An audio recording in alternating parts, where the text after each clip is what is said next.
Kendall here at Flow Athletic. So with the half marathon coming up this weekend, I thought I'd share with you my favourite 3 stretches for runners. So you can come into a kneeling posture to start with.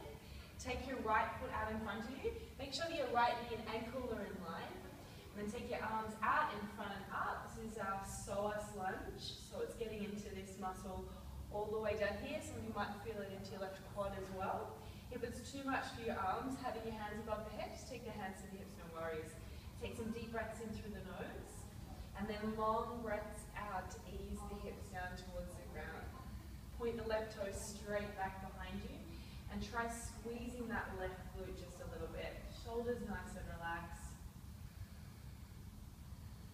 Just one more breath in.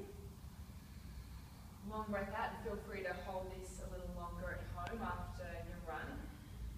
Hands down to the ground. You're just going to walk this right foot over to the left side of the mat for pigeon. Drop the right knee and thigh to the ground. As you start this stretch, you might have the heel quite close in towards the groin. It's really important to have the hips square forwards. If you're ever feeling any pressure underneath your right knee, grab a block or an old book or something and place it underneath your right sit bone to offer up some support there. And just stay here, taking a big deep breath in, or come down onto your forearms. Some of you might be able to come all the way down onto your hands. I'm just going to hold this one a little bit longer. It's a really good stretch for getting into your right hip, your right glute. Some of you will feel this in your right hamstring, depending on how tight you feel. So we get a lot of runners here at Flow Athletic, very active people. And so these are just some stretches that really help to release any kind of tension, fascia release, all that sort of thing. Okay, from here, hands to the ground. Step back into a down dog before we take that second side. So palms flat, fingers spread. Pick up the right foot and place it onto the left heel. Just easing that left heel down towards the ground. Nice big stretch for the left hamstring, the left calf. And swap it over. Keeping the arm bones nice and long. Should feel like a pretty good stretch there, fairly strong stretch for most of us. Down the right hamstring, right calf. And then swap it over. So come down onto your knees. Take the left foot out in front of you. Make sure that the left knee and ankle are in line.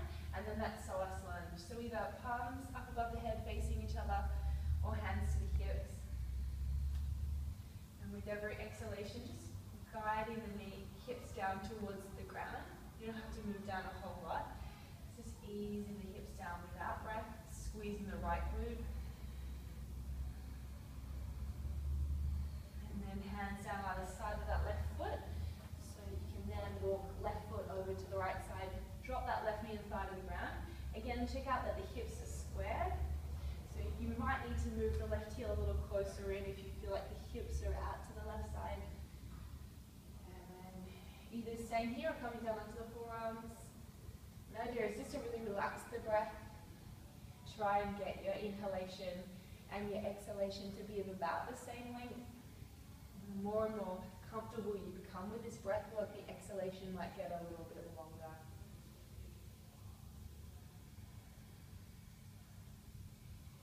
Really kind of stay in this posture in particular on each side for anywhere up to like 3 minutes. Does a really good job. And you'll come up out of that eventually. Step back to that downward facing dog again. And I'm going to say one last time, pick up that right foot, place it onto the left heel. Ease the chest towards the thigh. And swap sides.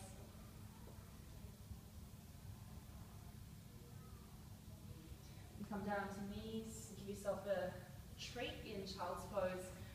Forehead to the ground. Stay there as long as feels comfortable. And then come up out of it.